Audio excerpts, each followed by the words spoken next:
Well, hello everyone. Welcome to the Novak and Frantz show with our special guest. Oh, there he goes. Our special guest was Rake Jan, but apparently his 150 IQ has done nothing to help his technical prowess. There he is. Too smart. We have Rake Jan, everybody. Yep. Yeah. He looks a little disoriented and confused. Let's ease him in. Rake, are you okay? What the fuck is going on over there? So anyway, we were if Ray can figure this thing out, and wipe the very confused look off of his face, Rake Jan will be answering the tough questions. Now I know what you're thinking. What kind of tough questions could Rake Jan possibly answer? Well, it's up to you. So what I'd like you to do is everyone with a question for Rake Jan, it could be about anything you want. Put it in the message thing, and we'll get to them all. CJ is going to read them off if Rake Jan comes. Boy, this is a fucking failure, isn't it? Shut up! Stop being a fucking optimistic here. All right. Let's stop being a pessimistic and Stop being an optimistic. Let's take a brief moment to look at CJ and notice, is anything different? You look better. You look cleaner. You look healthier. You look fucking younger. What's going on? Yeah. I was doing kayaks today, so there's a little tanning going on and the hair. Wow. Frantz, do you see this? I do. And I thought the attention would turn to me because I just got another facelift. Yeah. It knocked 4 years off of me, which will make me 52. Attention-driven whore. I know. Attention-driven whore. You got so confused about talking about yourself. You forgot. I am okay. So anyway, let's introduce everyone. Of course, we have CJ Schumard, who is the president of the Brandon Novak fan club. You can write him a letter at P.O. Box 123 Elm Street, and Novak will get back to you. And of course, we have the ex-addict, the certified rehab interventionist, model, performer, stuntman, skateboarder. I notice you're not stopping me, Novak. You're not very shy when it comes to the attention on you. Man, we have illustrious Brandon Novak, everybody. The Novak and Frantz show. Thank you. But I'm telling you, I'm taken back by CJ's look, man. He looks fucking younger. He looks skinnier. He looks healthier. Wow. I'm competing with the GQ model that you are. You're winning. You're winning in my books. Vitamin C does a body good, especially during these trying times. So I think you've stumbled into a remedy that's really working for you. You know what I gotta say, man, and I like normally vitamin talk is boring, but like I gotta say, I've been doing the gummy vitamins later. I feel so much fucking better, like than the normal hard vitamins. Like I don't feel I ever digest them; they just make me sick. Yeah, self-care is the most important thing I've come to realize the older I get. Like creating boundaries and all that shit that I really took for granted at a young age. Because I'm like, fuck you, I'm invincible, I'm indispensable. I'm irresistible. As you said, I'm a model.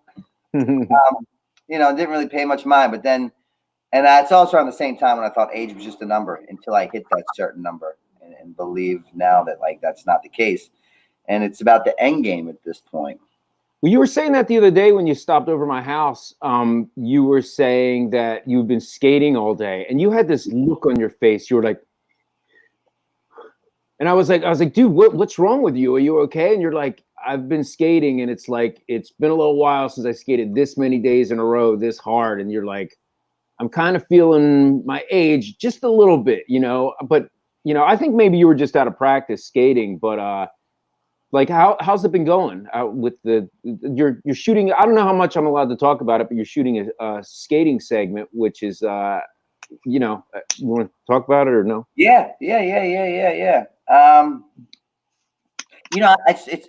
not trying to get sidetracked here, but I see the Might Be News, BanyanTreatmentCenter.com. Ask us a question. It's very TMZ like. It's pretty fucking professional. I feel like we're getting some. The president of the Might Be News Network is responsible. Ladies and gentlemen, welcome to a podcast of a bunch of attention-driven whores. Oh, look, it's Rake Jan. God, this attention, you fucking whores. Yeah, Ray. He's back and he's working. Yeah, no, I got I was on my fucking kid's little Chromebook. That shit wasn't happening, man. Wait, you don't own your own laptop? You're using your kid's shit? I have like 5 or 10 different computers. Why? But Why? a bunch from my dad's house and all that shit. You don't want to hear about it. Why not just have one fucking laptop like a civil human being, right? Oh, my good computer is for my VR chat. No, We'll talk about that later. But wait, what's it being used for right now? Why wouldn't you use it for this? My good computer is being used for something else. What you just said. What is it doing currently right now that you're not? We chump change over here. You mean all the like half naked women I hang out with that really aren't women in virtual reality, but I tell them not to talk? That's one way of saying it. Rick's fantasy is. It can't get a fucking 15 North. It can't go anywhere. Brandon, how you been, man? A little better than you. I have a fucking laptop that works these days. Yeah, no, I hear you. No, I got my other one. Hey, I never got the chance to tell you, but I really wanted to tell you. I saw you on the Philly TV, Fox or not Fox. Yeah, Channel 13. You did a really good job, man. It was really well spoken. I think that was a really cool fucking thing to do. So. Hey man, thanks. And for that, number one, Rake, you and I, we go back a long way, and that means a lot to me. But for the viewers that might not be aware, this is probably one of 3 times we've really been face to face and talked. Seen your ass in fucking how many years? Since I've gotten sober. Yeah, dude, it's been that long. Like the last time I remember you, each other literally face to face, touching each other since I've been sober. Last time I remember you, you were worse off than fucking Frantz, man. You're looking good now. Joe's the one that's Yeah. We haven't been dick to dick for quite some time. No, we have not been dick to dick for quite some time. But yeah, I think the last time I probably saw you, you might have been without your pants. I just want to say I have not had a chance to tell you face to face. I'm proud of what you're doing. I'm proud of you. I think you're doing the right thing. And anybody who has any fucking thing else to say about it, then they don't need to talk to me. So good on you, man. That's the definition of a true fucking friend, ladies and gentlemen. Yeah. And if Ray Yan thinks you're doing the right thing, you must be, because he has 150 IQ, ladies and gentlemen. I don't have 150 IQ. And I ain't saying I'm doing what he's doing. I ain't as strong as this motherfucker right here. But, he's doing virtual reality, making women shut up all the time.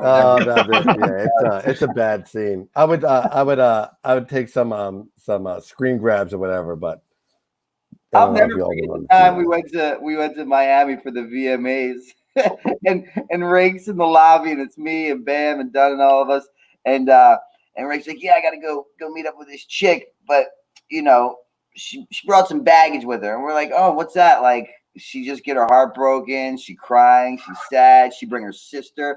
He's like, nah. She brought her boyfriend. Yeah, it's a buddy of mine. Yeah, how is that? How does a boyfriend qualify as baggage, Ray? How do you justify that? I mean, how do you, there's certain baggage you can avoid. For example, if the girl drinks too much and drugs too much, you can avoid bars, Sometimes the boyfriend wants to watch. Wow. All right. With being said, you know what I mean? I'm on a different level now. That was back in the day, but funniest time from that trip, Brandon, I'll tell you, man, me and fucking Dunn, man, fucking God rest his soul. We're just trying to look for a regular place in South Beach. It took us all fucking night just to find like a regular place like we would all want to hang out at, man. Like, I miss you, Brandon, but I'm glad you're doing well. I'm actually glad that you're not anywhere near me. That's a rather bold statement. Yeah, so but for real, man, I'm proud of what you're doing. I'm proud of what you stand for. You've been around a lot of people, I've been that are close to me, I've been involved with. So keep doing what you're doing, but that doesn't mean we can't have fun, you know what I mean? Absolutely. And I always say that, I didn't get sober to fucking live in an AA meeting my whole life. Not that there's anything wrong with that, but there's a world much bigger and broader than just a 4-wall room. And you fucking, you can, have just as much fun. Yeah. Hence us being here tonight, hearing about your virtual reality fucking weird XXX porn rooms. Yeah, that's right. I got to give a shout out to my buddies Noah, my buddies Connor. He's got the best tits in the business. Shout out, people. I oddly enough believe him, Frantz. What about Lucky Lendon, man? We got to give Lendon a shout out. I was thinking about Lendon's doing good, man. Lendon's doing pretty good. It's great seeing all you guys again now. And Dinesh, you got to give Dinesh a shout out. Darmesh. Oh, sorry. You racist MF. No, I was thinking of the Danish pastry. The Danish. So Rick, what everybody wants to know is what I want to know, and that's the answers to the hard questions. You, in your career as a scientist, what kind of groundbreaking cures are you working on? Like, have you guys found something for cancer lately? Okay, before we talk about that, Brandon, do me a favor. Put your fingers in your ears. Yeah. Now that's didn't hear that? my ears, Ray. Okay, sorry about that. Hold on. My bad. Not to be a downer, but fuck a cancer cure. Let's ask him about like a COVID-19 cure. Fuck that! Brandon, I'm lucky enough that where I work right now, we have 2 molecules in the clinic. One of the molecules we're actively manufacturing right now. So shout out to all my people, all the young bucks, who got to come into work every day, who got to put the face mask on, work D to D as we used to call it, and try and make a medicine that might do something for this. So shout out to all them people. Yes, shout out to them. Now get to work and come up with a cure for cancer already. It runs into my family. I'm fucking working on it. Mm-hmm. One day at a time. I had a bit of a hiatus with all your fucking shitty movies, Frantz, but what so how are you able to work, like, because I've been at your work before. It's a humongous laboratory facility with thousands of employees. How are you able to work from home and discover cures for the ailments of mankind from your house? So I'm lucky enough right now that all my buddies, my brothers and sisters, working to actually hands-on make the medicines. I can help either guide activities or work on different kind of like data, like numerical techniques to support making new medicines. So that's how I can stay at home. But Frantz, it fucking sucks. Really? It sucks the biggest fucking D. It's been like 6 weeks. Oh, I gotta hang out with my kids. I gotta talk to my family. You know what I mean? There's no Are you drinking more too because of this? Huh? Are you drinking more because of this too? No. Brandon, you have to get on TV more often, because when you do, you know what I mean? It's 9:30 a.m.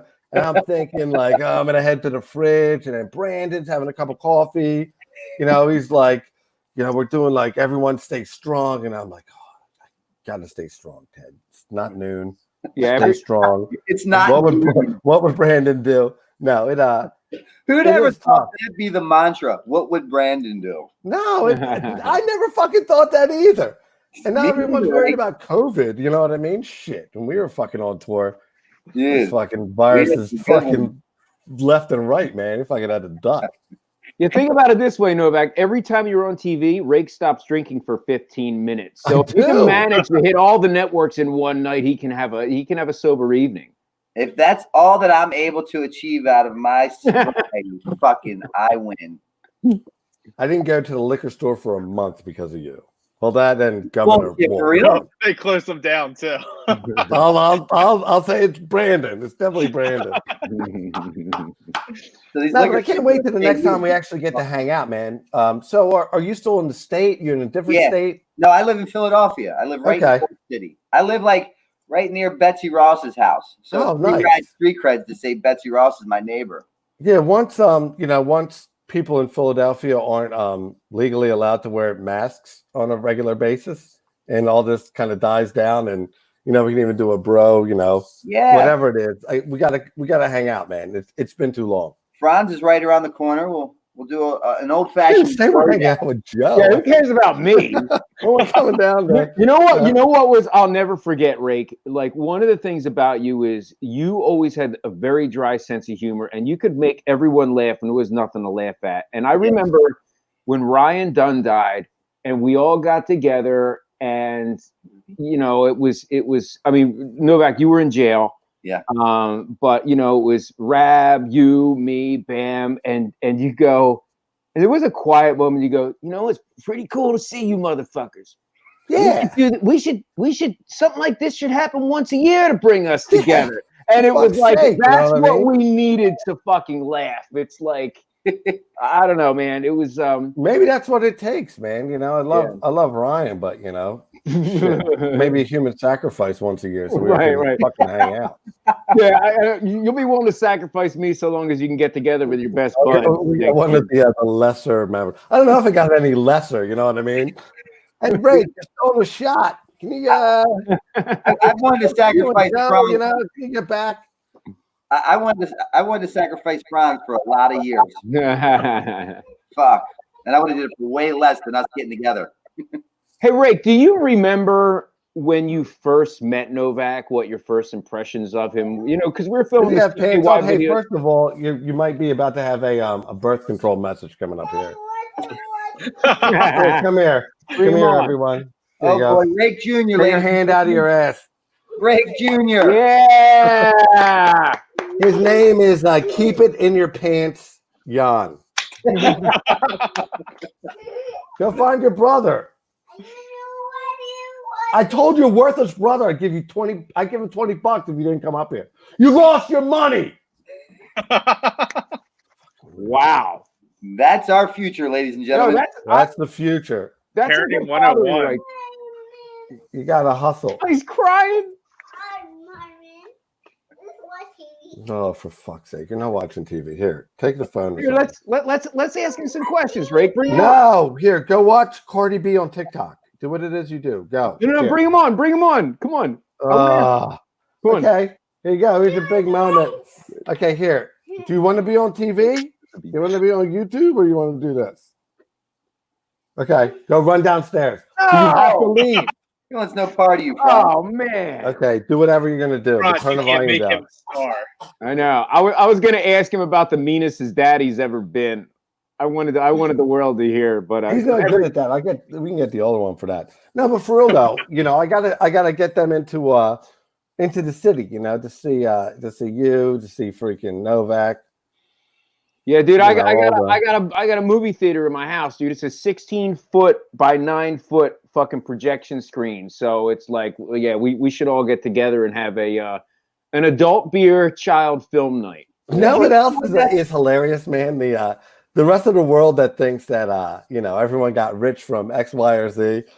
I'm like, just because Joe Frantz actually gets to live and have a house, you know, that's you know, that's like how much he's like profited from the whole thing. Like Brandon didn't lose his life; that was his reward, you know. Yeah. So I'm just glad we can all still fucking hang out and tell the stories, man. Because you know, some people they go down a path, and you know that just doesn't necessarily don't work out that way. You can't put a price tag on those memories. You absolutely no, man. Some of the best time, by far, the best times of my life were those days, you know, and a collection of memories. And just I'm trying to repress them like now, like the amount of things like that I don't even want to talk about right now because you know you've gone this way and I'm kind of trying to like I'm meandering like a salmon, you know, to maybe head your way at some point, you know, to do as well.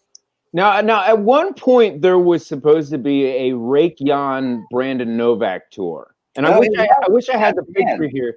So, but no, you have the flyer. Yeah, the flyer is great tour. Yeah, I did a bunch of stuff with Brandon. We just don't talk about it. What was what was the we just pretend like it never happened every time we hang out together.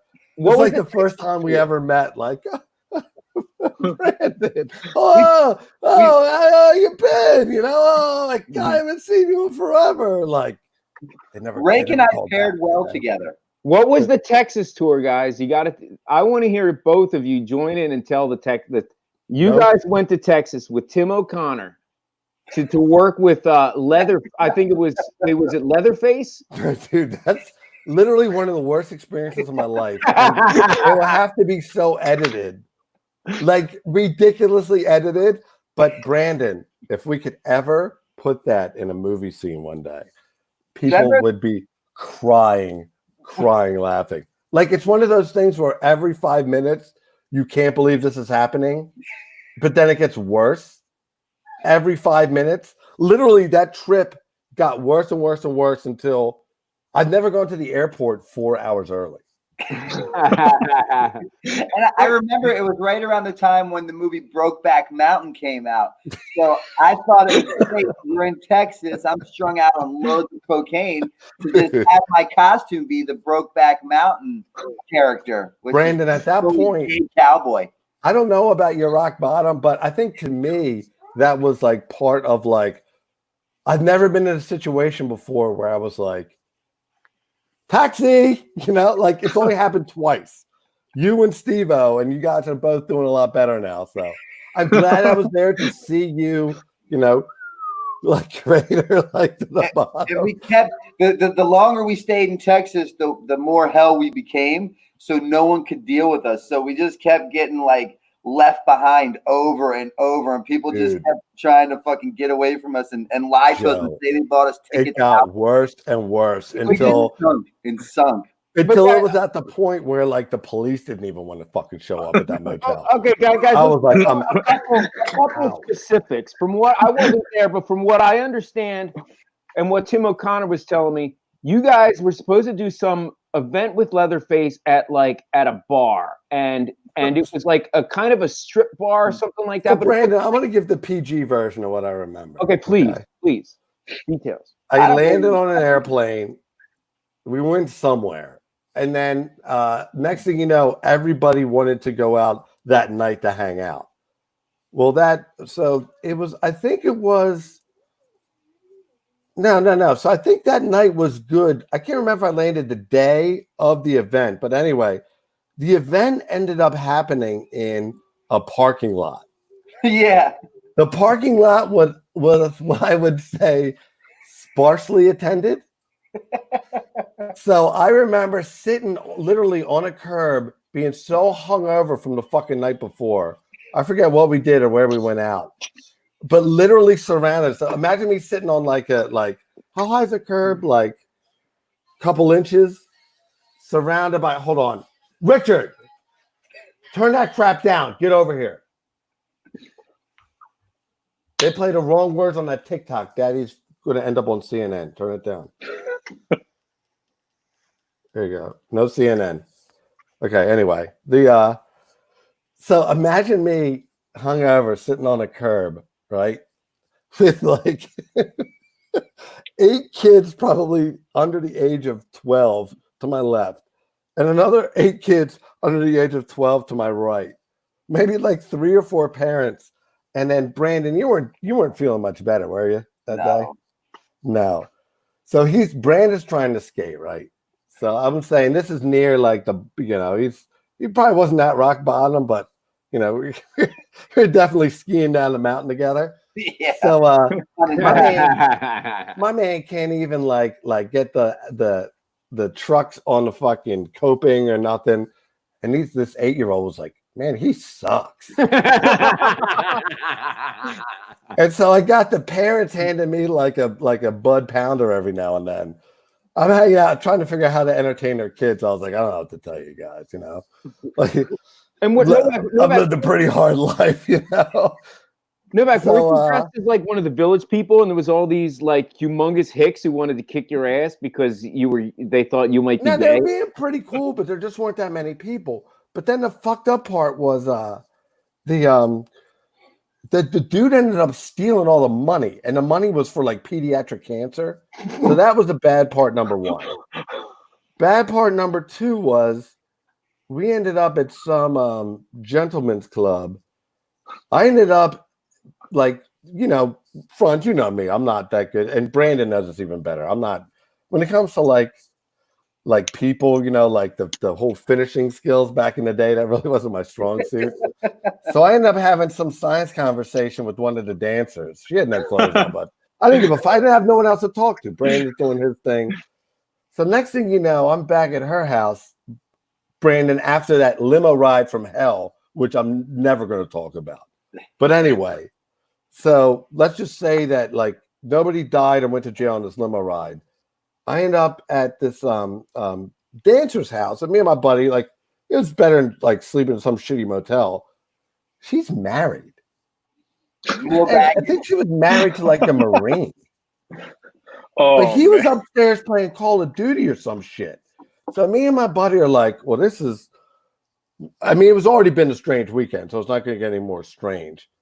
She ended up making me like a picture, like a piece of artwork that was so crazy and looked like it was from fucking 5th grade.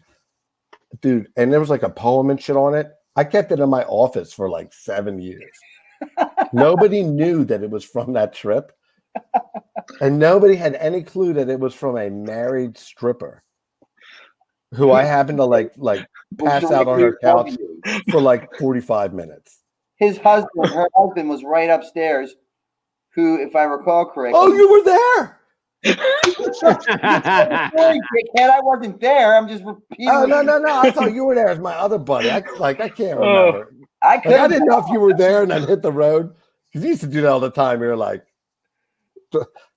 thumbs down. Didn't get 4 thumbs down. No, Novak, from what Tim O'Connor was saying, you ended up in a hotel room with the girl who like took makeup and drew all no. all over the mirror. When we went back to his room, that's when I realized that things were bad. Not were things bad, but that like everything I heard about Texas was wrong. Like most of the white people sucked, and most of the other people were great. I remember this woman. I think she had a kid or two. She might have been 20 years old. Her and her friend. They rolled up around 3 or 4 a.m. Assuming I do remember that with a kid. Yeah. They were really nice. And then it was I think we rolled to your motel room maybe around 5:30, 6 a.m. And I just remember, man, you were like, there was writing going on the mirror with lipstick. Tim O'Connor was laughing. You wanted to complain to the hotel management about the sheets or something. And I just didn't think it was going to end well.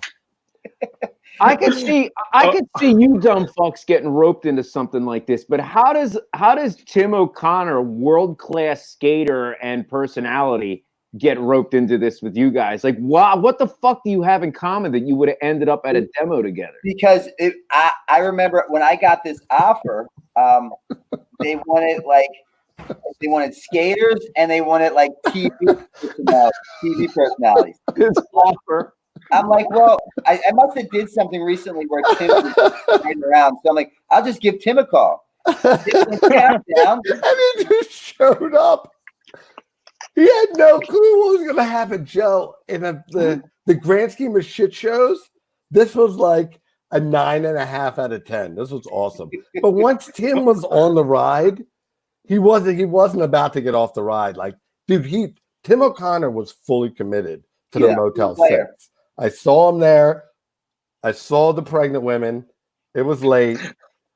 I don't know if he's married now or whatever. We're all married. Well, we've all moved on in our lives. So Tim, if you see this, I apologize. But Tim O'Connor hanging out with you guys is like the National Lampoon Vacation. He's Chevy Chase. You both are Uncle Eddie. It's like it doesn't. I just there's no chemistry. Who jumped in the pool in that movie?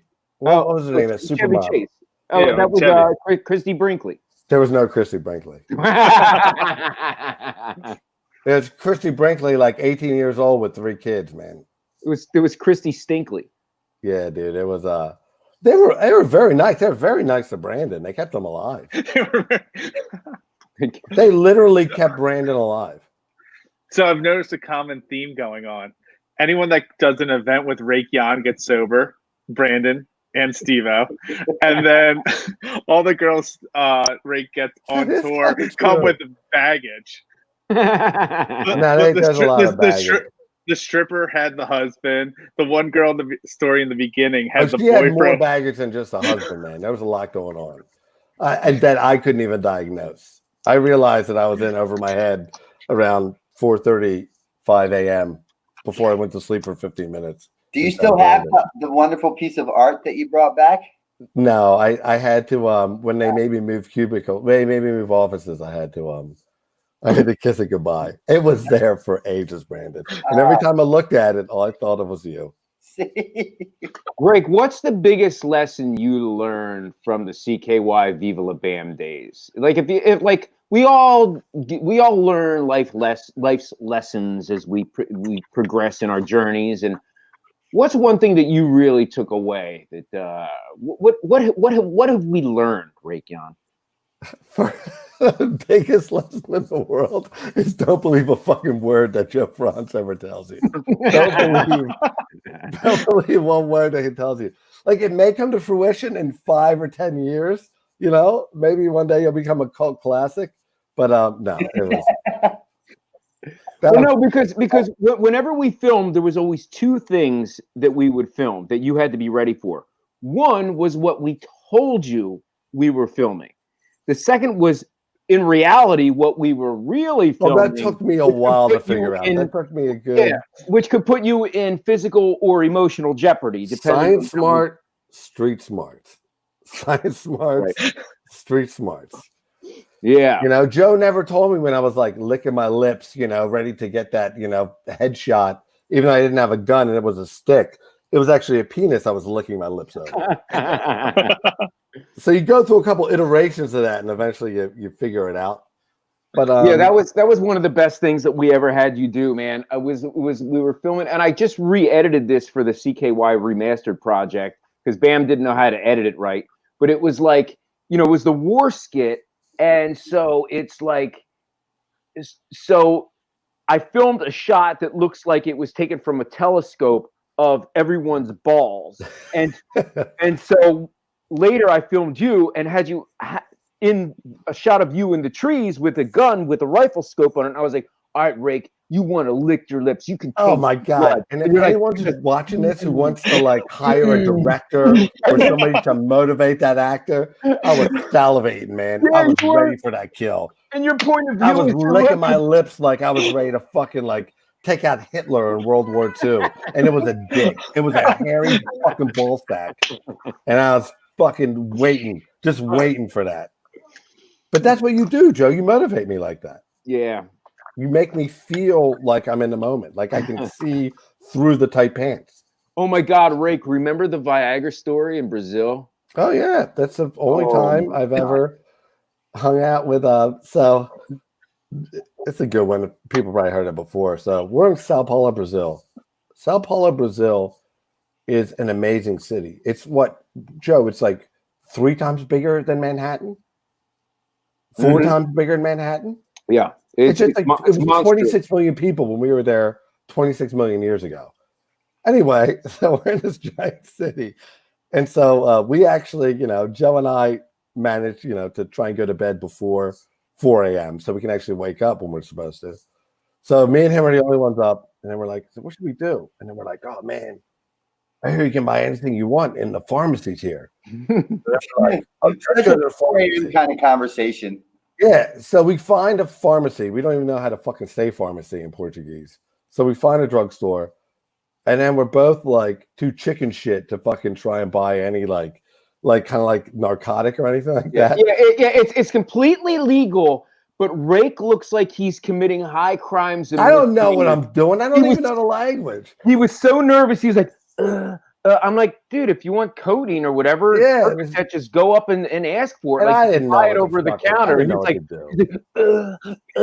I'm a pussy like that. So then Joe's like, we want Viagra. And I'm like, I'm like, huh? Yeah. Whatever. Well, wait a minute. Let me circle back with just Novak. I've seen you act more nonchalant on a fucking heroin street deal. I don't know what to do that. He's with that. Yeah, so I see.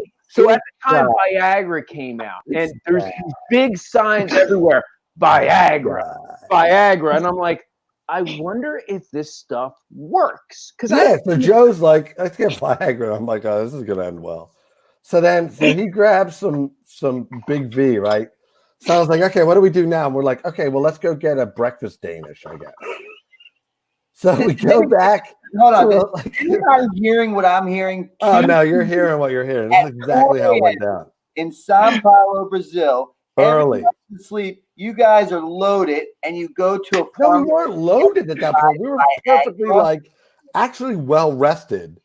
So we went to a pharmacy, didn't buy narcotics, bought Valium. Bought Viagra. We even buy Valium. Bought fucking. So Joe's like, I want Viagra. So I'm like, okay, word. So he's like, so what should we do now? And I was like, we should probably get breakfast. Like, I don't know if you want to eat that on an empty stomach. So anyway, so then we go, and I think I got a like a cinnamon roll. You got food and an espresso. You got okay. Wait a minute. And then you got some kind of pastry or whatever. No. And one of them little coffees. So we're sitting and chit chatting, and I guess the Viagra's like burning a hole in your pants or whatever, and burning a hole in your pocket. So you're like, well, I've never eaten this before, and I was like, well, I'm a chemist. I mean, I've drawn the structure. Like, fuck it, let's see what happens. So Joe and I hung out. We had our morning tea and coffee, a couple Danishes, popped a boner pill, and broed out for another, 15, 20 minutes. That's all it took. No, they were walking around. That's all it took, dude. Three shots of espresso. It was like the first time people take fucking like LSD or whatever. Not that I've ever done that, but like, is it working yet? Like, dude, you feel anything? It's like, I don't know, man. I felt like we were like fucking like 16 in high school. Yeah, three. Like, what's it doing? He's like, I don't know. Yeah. It's like, I don't know if it's a coffee or. Yeah, it was 3 shots of espresso and like a horse pill of Viagra, and I didn't know what I was doing. And I was like, I wonder if this actually works. Like, but Rick, you were mad at me. You're like, fucking man. Yeah, I don't know, man, dude. It's a little too fucking bro friendly. Fucking hang out. Yeah, it was kind of like weird. Shit, It'd be like me hanging out with CJ, fucking, just like chilling at his house or whatever. 11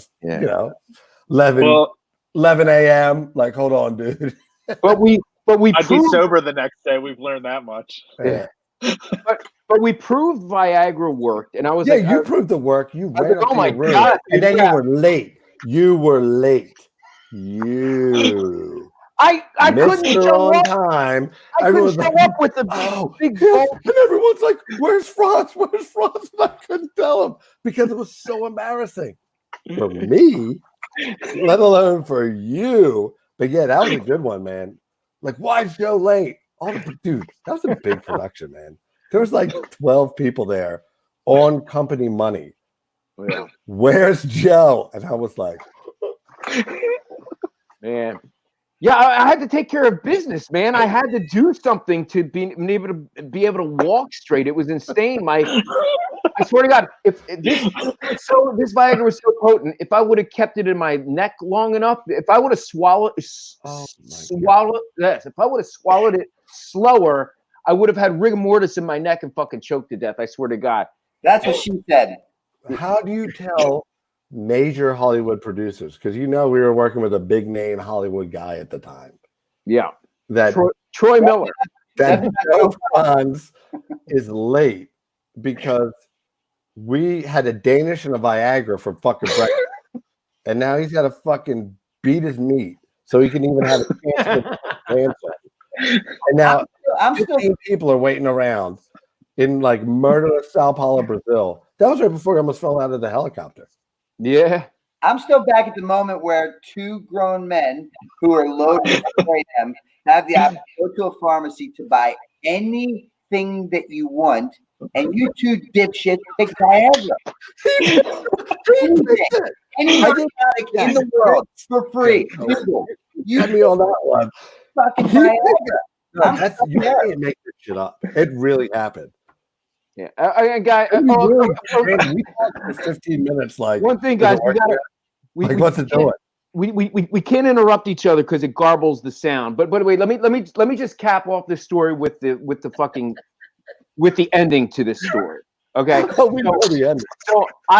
So there's one Viagra missing from this Viagra pack, and I was living with a smoker from Jersey at the time who was very nosy, to say the least. And so when I would come home, she would look at my phone number list to see if I got any girls' phone numbers, and she would look through to see if I had bought any condoms and stuff. And I hear in the bathroom she's going through my stuff, and she claims she was looking for aspirin because she had voice.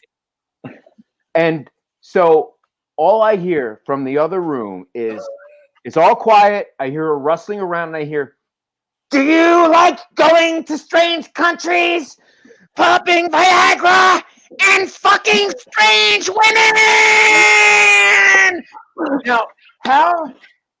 There's only one thing worse than getting caught in the act, and that's being blamed when you've done nothing, and you have no idea how hard it is to explain to a woman when you have one Viagra missing from a pack that you took it with Rake Jan. What are you supposed to say? No, I took it with Rake. That would be worse than fucking a Brazilian hooker. So, Frantz, how did that? You're like, yeah, I ate a Viagra. Like, it was with my friend, but we didn't bang. It was We didn't shave that day. So, Frantz, how did that play out? Plus I had a heavy camera pack with my Bolex in it, which weighed about 35 pounds, which was always on my back. So I had humongous red marks all over my back, which looked like nail scratches. So all the evidence was there of cheating. But I have a great positive ending to this story. As it turned out, she was cheating on me the whole time. So in her mind, she acted like she believed me and just fucked as many guys as she could the next time I was away. Yeah, Isn't that a great ending? And got us all yelled at. Yeah. It's a positive ending to a story. I miss those days, Joe. Remember, we used to get yelled at like children. Like don't miss going out. Yeah. God, remember, Rick, they would always and then I was like, Brandon's naked right now. Haynes whipping him with a piece of crown molding, and you're yelling at me and Joe. Taking too many fucking chewy fucking chocolate chip bars from your fucking little thing right there. The crafty table. Well, they already tried yelling at Novak and it didn't go anywhere, so they moved on to the next people. No, great. They couldn't holler at me anymore. They simply hired me and gave me a job. So the best was Novak was the worst. So he would cause trouble and then get who to sign off on it and then have carte blanche. But you can say Bam. I know. You know who. Don't say Bam Margera's name when we're talking about people. Bam. You were the worst. Lendon was probably the second worst. And when you and Lendon and Bam got together and ruined entire days of filming, that was paradise. I'm so hoping that footage gets burned.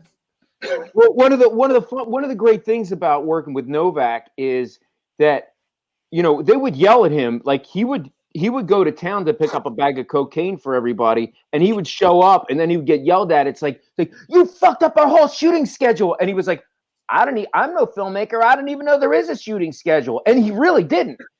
And I remember one morning they yelled at him. It's actually in the new book, the Streets of Baltimore, coming out later this month.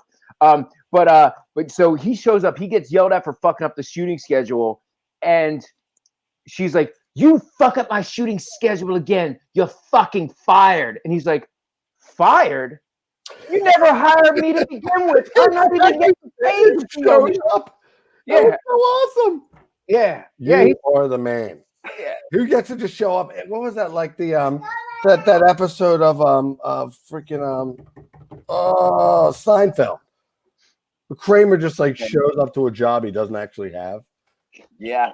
I mean, you. Because you pioneered it.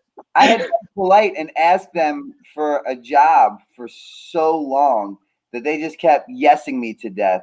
Like, yeah, Novak, yeah, we'll talk to production, we'll talk to the producer, we'll talk to MTV. And that lasted for like 2 months.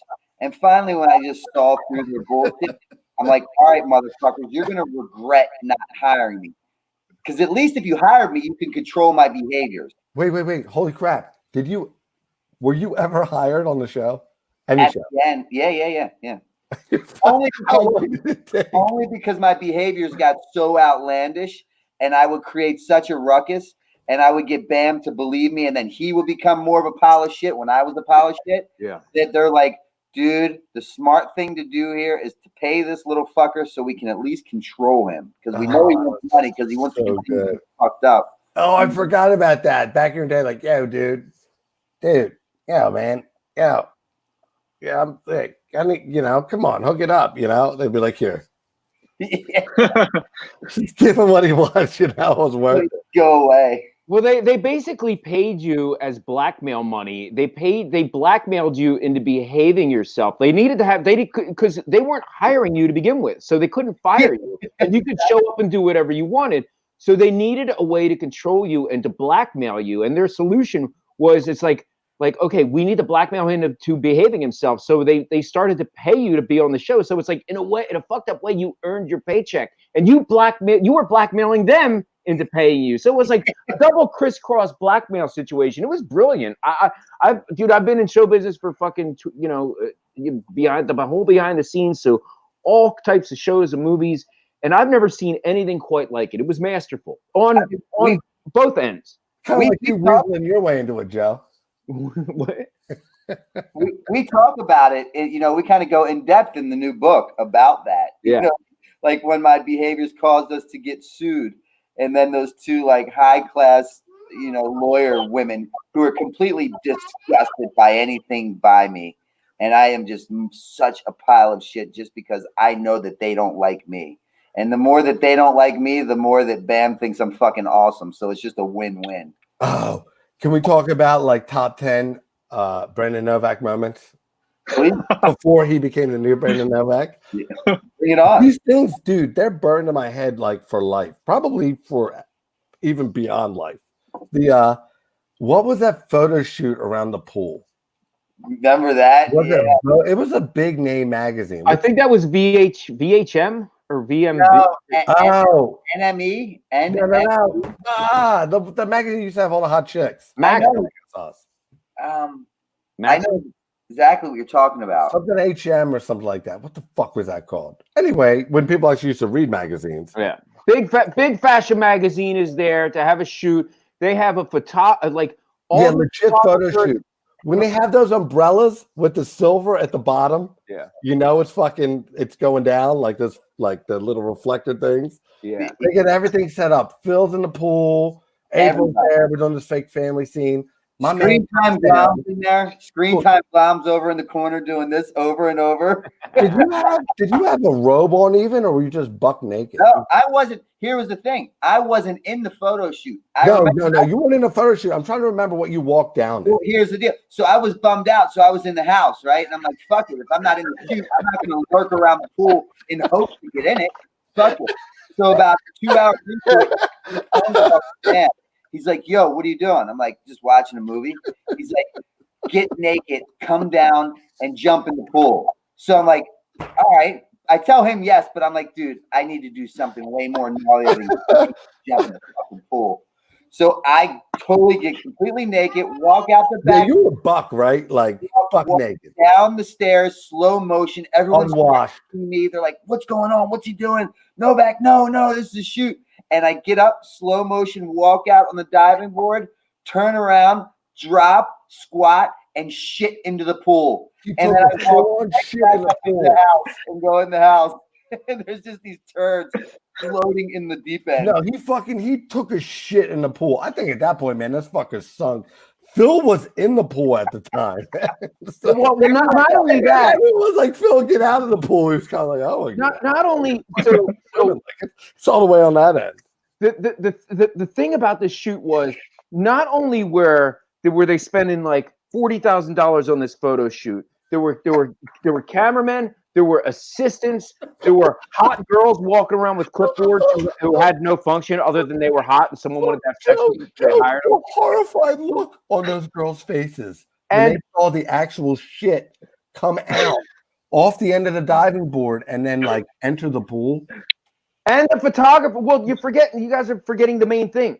The photographers are in the pool with the cameras. That was the thing. So they're in the pool with the cameras. Didn't want to get out. And they filmed Novak come up to the fucking diving board. Gee, I wonder what he's going to do. Oh, he's going to moon us. This is funny. And they're taking pictures and shit starts plopping out of his ass. Like, and the pool water is splashing their lenses. And then I literally just I don't even pull my pants up because I'm completely naked. I finish shitting, stand up, and just walk right back into the house. I don't say one word. to anybody. People are like, Novak, no. I don't say a word. I Dude, walk they out. look fucking stunned. So I just crack another beer because I'm used to this shit every day. You know what I mean? Those girls were fucking traumatized, man. He fucking took a deuce. But they probably never saw anybody fucking shit. Like they may have seen shit in like the New York City street, but they never seen like an unwashed person just come down buck naked and fucking drop a deuce in a pool. That's true because still swimming. Because highfalutin girls like that always have dudes around who are on their best behavior because they're always vying for their attention. They're not used to some piece of shit who does not give a fuck. Yeah, we were horrible, man. Oh my God. The irony in this story is the guy that they did not want in that photo shoot, guess who made it in the photo shoot? This fucking guy. This guy. That's fucking great, man. Hey, CJ, how are we doing on the questions? Are we actually getting any questions, CJ? Yeah, there's a couple questions if we want to go that route, or if we want to do a couple more Novak moments. Let's hear some questions and see where it goes. Holy shit, people are actually watching this? All right, Simon wants to know how Rake ended up meeting those Australian girls during Mardi Gras trip. Holy shit, people remember that? Yeah, so now this is a 100% true story, man. My dad's a rugby player. Joe, this is another one you're gonna fucking laugh at. It's like it sounds fake, but it's actually true. So my dad has been a rugby player all his life, and they do this like a rugby tour for people once they get like over the age of 45, 50. So he's been doing this shit for years. But anyway, so we used to go with him when we were kids. You buy a package deal, and then you go to either the north or southern hemisphere, the hotels, all the parties paid for, blah, blah, blah. He couldn't go because my mom got sick. And he was like, the plane ticket and everything was already paid for. So he's like, Ted, do you want to go? And I was like, yeah, I'll go. So the caveat was you get an all expense paid trip to Australia. So he went to Brisbane. The downside was you're going to be hanging out with rugby players between the age of like 50 and 80. So I'm like, whatever. But some of these guys I knew. But I knew there would be parties and shit like that, whatever. Dude, those guys, those old men party harder than we did. Yeah, so I go, and then fucking Australia thinks I'm Pablo Escobar on the way in there. So they searched me to the point where they wanted to strip search me. And I'm like, no. Oh, yeah, you'll laugh at this. So they were like, we swabbed your bag, your backpack, and there's traces of whatever. And I was like, dude, I've had a backpack since college. Then they were like, well, now we're going to swab something only you've had, your wallet. I've had that wallet longer than that. And I was like, get ready to recalibrate your instruments. You know what I mean? So, of course, they come back and they're like, yeah, this isn't good. But, you know, you don't fucking bring dumb shit on overseas fucking flights. So, you don't bring shit on any flight. So anyway, I'm like, yeah, whatever. Like, what do you want to do? Search my fucking bags or whatever. I search my bags before I go overseas, you know? Right. So they're searching my stuff, but they were convinced. They were like, well, we're going to bring you into this back room. And I was like, no.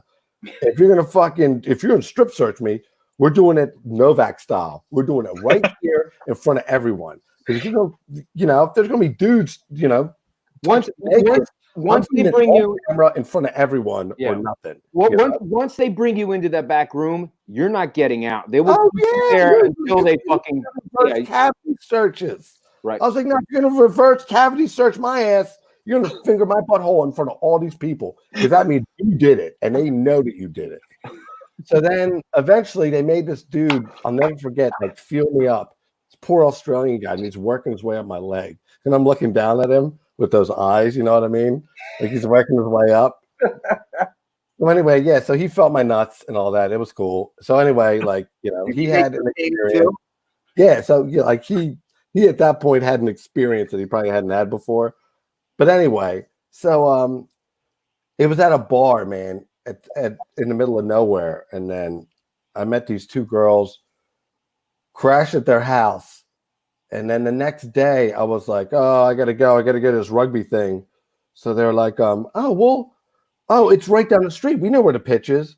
and they're like, okay, we'll drop you off at the rugby pitch while we go get a couple cases of beer. This was at 8 a.m. So I show up at this fucking rugby pitch with all these old men with 2 hot-ass Australian girls and 2 cases of beer. And after that was it, man. So that's good. How you ended up with the girls from Mardi Gras. Yeah. Now, the other funny part, Novak, it's true to Rake fashion, man. So when we went on a camping trip with the girl's family, like 3 more baggage. Oh, she had a boyfriend. We had to sleep in a tent together, not just with a boyfriend, but with her mom. Typical Rake story. You thought the boyfriend was baggage. You thought the boyfriend was baggage. He's there with the mom. They're cool. You know, we're still cool to this day. Yeah, there's a fucking Baby Ruth or whatever in my tidy whities on the thing. And Troy didn't want him to come. I'll never forget that.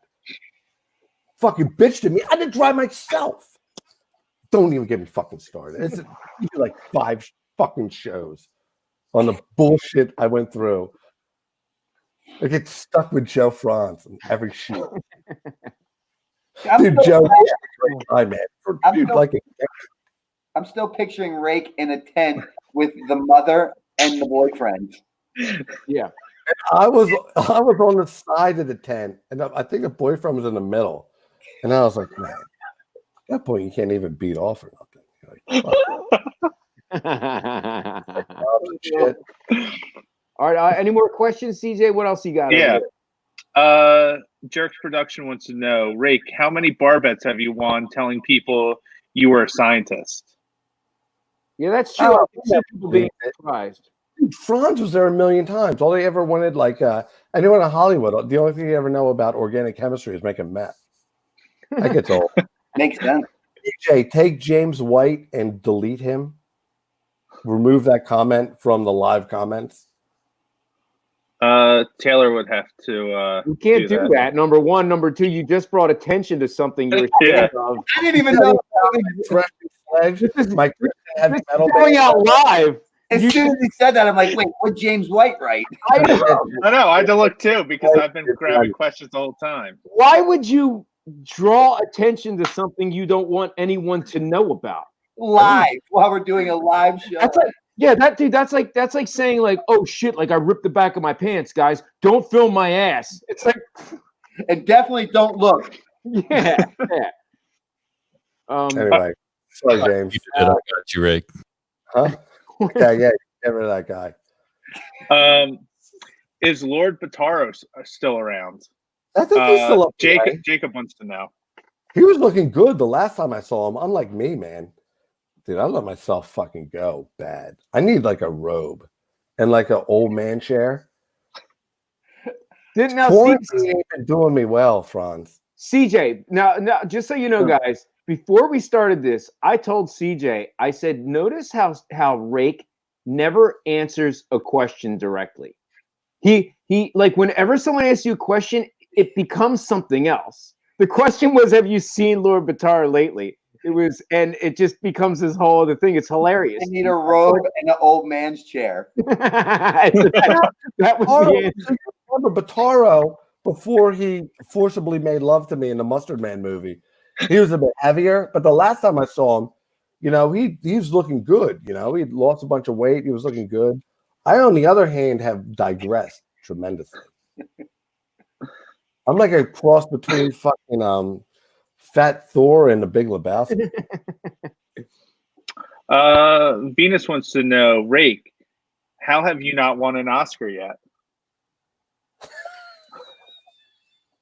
Oscar Mayer to the fucking mouth, maybe. That's a good one. It's called working with Joe Frantz. Yeah. That's a good one. Rake, have you kept any mementos from filming? I got some shit, man. Luckily, my mom, before she passed away, fucking there's still a drawer of stuff. Oh, Frantz, I have 3 of the Raytheon tech decks that I found at Kmart before Kmart shut down. Oh, really? But I remember finding a toy with me on it at Kmart. No Wow. way. And I had to buy them all. Wow. That's so cool. I still have them. That's how good of a businessman I am. I didn't have you, CJ. Not everyone's that lucky. No. Why do you hate mustard so much? Kevin Kinderman wants to know. It's fucking disgusting. Next question. It's like Novak's fucking unwashed butthole. You just want to stay away from it. I'm sure he bathes more now, though. Star XXX Fox wants to know any lost footage with Rake. Oh my! It's not lost. It was destroyed. I It's got. like the Joe Frantz has it. Yeah. It's like the waterboarding interrogations. CIA burns that shit.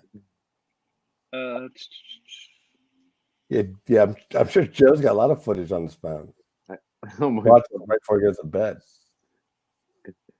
It's the only reason I agreed to do the show. Novak, do you watch The Office? I did watch The Office religiously. Now, unfortunately, I live in these condos and I have hardwood floors, so the people above me have hardwood floors.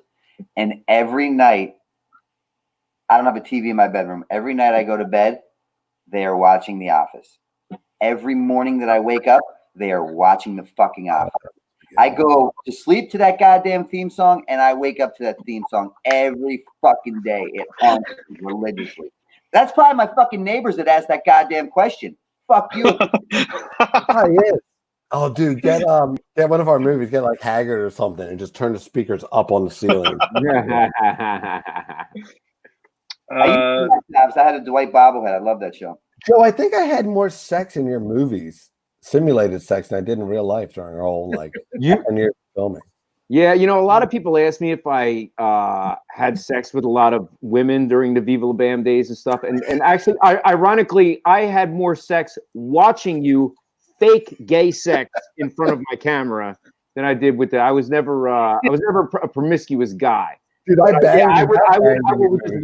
I would just take all my sexual frustrations out on what, like, forcing Lord Batara to ambush you and start humping you or something like that. Rab looked like he was like partially broken from his scene. Yeah, it happens. Will there ever be a CKY5? I guess I could. I have enough footage for CKY5, and I'm going to put out the remastered Blu-rays. And if people buy them, there will be a CKY5. If people don't buy them, if they pirate them, there won't be a CKY5. It's like people don't. It's funny. People are, just put the shit out, dude. Put it on YouTube. Like, edit it up and do it for us. It's like, I have bills. Like, I don't know how else I can explain it to you people. I have an electric bill and car insurance and fucking gas money and utility bills and expenses just like the rest of you. Like, it's bad enough that I fucking buy clothes at thrift stores so I can make ends meet. Like, I like that shirt. Yeah, me too, actually. But it's like I actually like, so it's just so frustrating. Everyone's like, just do it and put it out on YouTube. It's like, I can't spend months of my life working for free to please you guys. As much as I would, I'll work for bill money. Like, if you guys buy enough of the other ones and then I have enough to pay my bills and I don't make any money, I just pay my bills. Yes, I'll do it. But the good part is that Joe always comes to me last with the paperwork. So he'll be like, the conversation normally goes, yeah, Rake, there's this movie that we put out. I guess you can get this. So here, sign the stuff. We're gonna put the movie's already out. Here, sign it. I'm like, yeah, and there's no money for you, Rake. I'm like, wait, there's no money in it. There's no money in this. I have to pay you, and then I get the same spiel. I got electricity, like, let me get your name out there. I'm like, Joe, we've been working together for like 2 Get seconds. your name out there. I think my name's kind of out there. He's like, dude, I'm working for you, Rake. I'm trying to just help you. I suck. Joe, but I have a good job. Anyone see Deco anymore? Rake? Yeah, I see him. He's kind of like the Amish. You have to know where to find him. And if you take a picture of him, you steal his soul. Yeah. really Amish. He's doing good, man. He's doing good. He's alive. That's great. Better than I am. He's doing good. He's alive. Well, better than dead. So in the scheme of things, that's good. I miss Deco. I'm not gonna lie. I miss Deco a lot, man. You know, we haven't spoken since. I mean, not by any doing on my part, but he hasn't spoken to me since 2009, and I really miss him. I miss all you fuck faces, man. What's that? I miss all you guys, dude.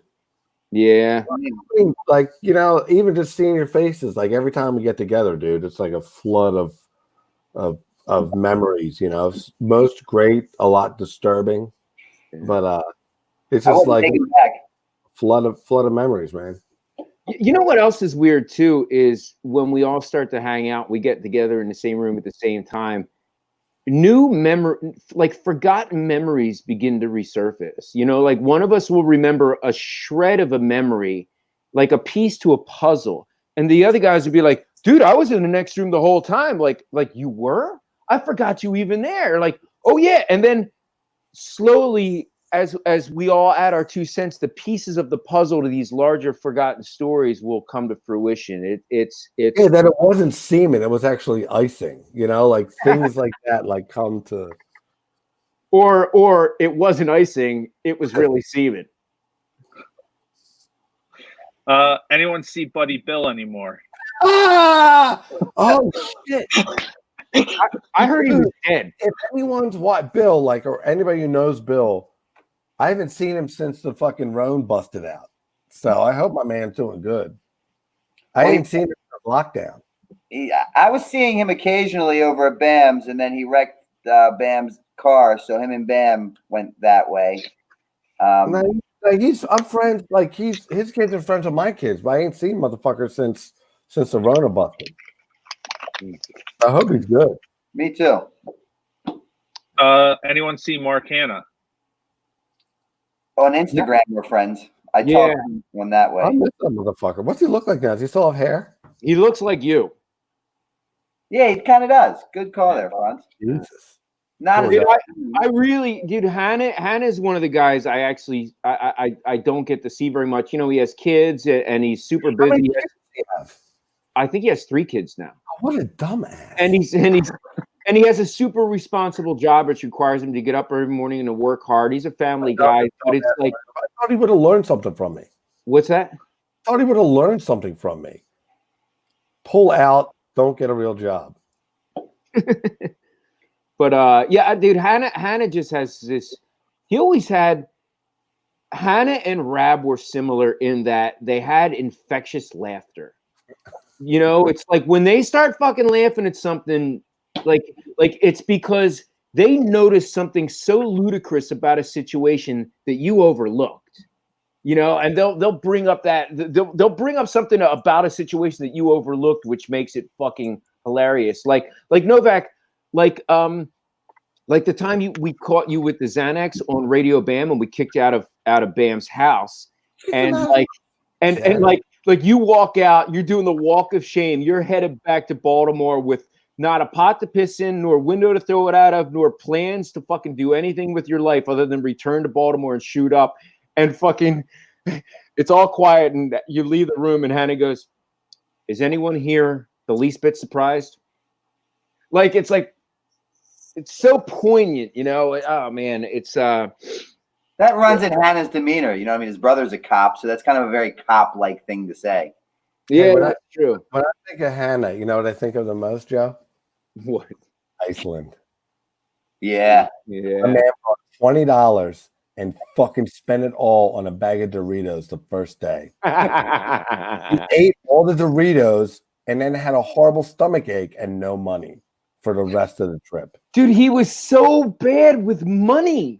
Every time he got, like, Novak, you were better with money than his, because Novak, no matter how much money you had, you could make it last 2 to 3 days. So if you had $20, you'd make it last 2 to 3 days. You'd time out your smokes, you'd bum smokes, you'd bum drinks. Like if you had $1,500, it would be gone in 3 days still. But like whatever money Hanna had was gone in 6 hours. Like, I remember one time he fucking got his first paycheck for being a stage tech for fucking CKY. And it wasn't a lot of money. It was like $200 or whatever. But he bought a pipe, tobacco, and he spent another $60 on a tobacco pouch. Yeah. The tobacco pouch, it was more than the pipe. Like, why did you need we're like a fucking pipe. We're like, what are you, fucking 80 years old? And a tobacco pouch. I was like, there's not even any weed in it. Fuck. Why wouldn't he just keep it in the plastic bag? Like a nice polished pipe.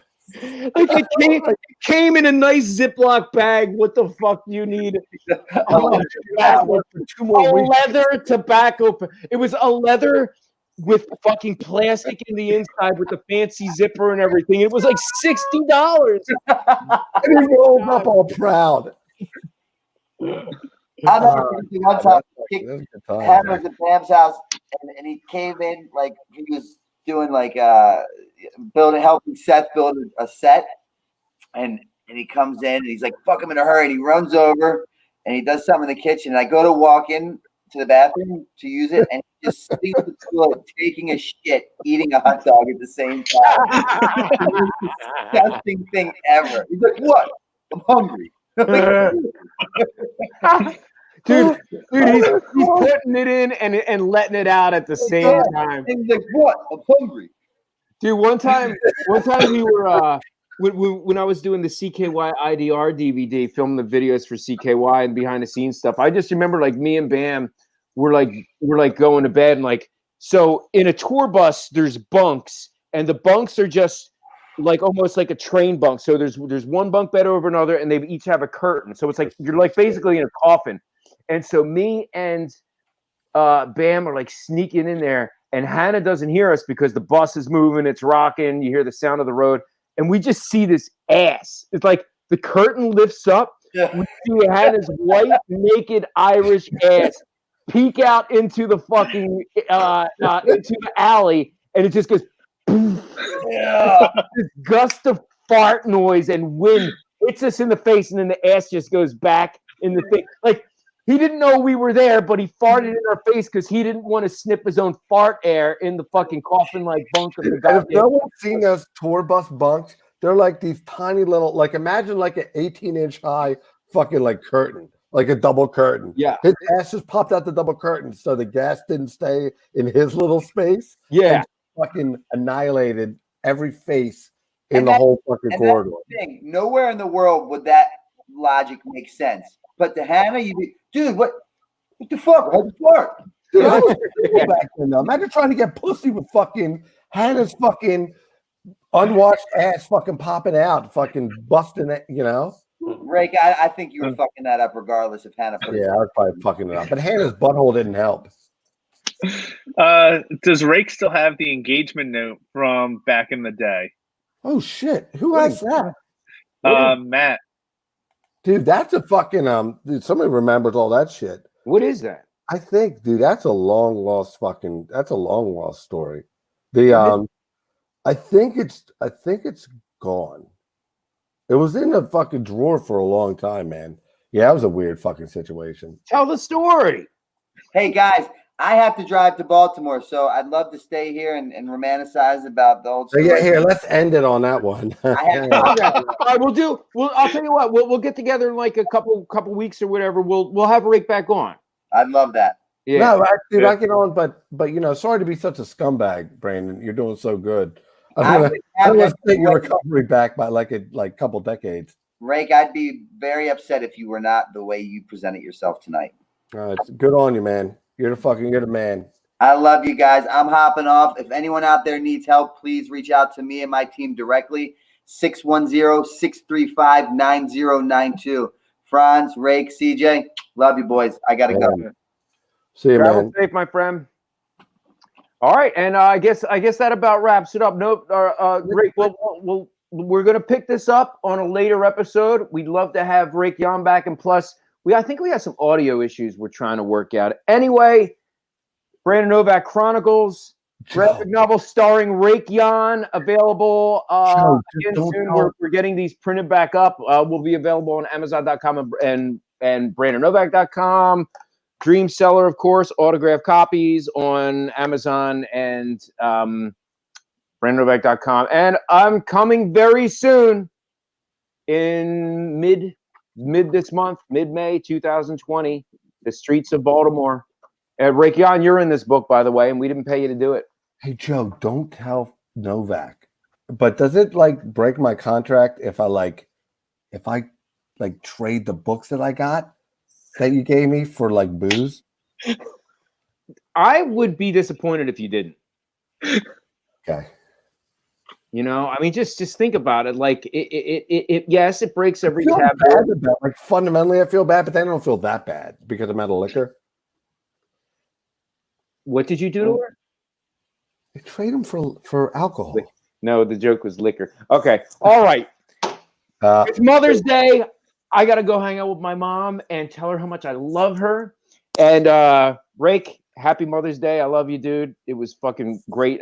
We gotta make this a more regular thing. Thank you, Joe. CJ, it was great seeing you. Joe, I want my motherfucking money. You fucking still owe me. You know that. Call me. Quit ducking my phone.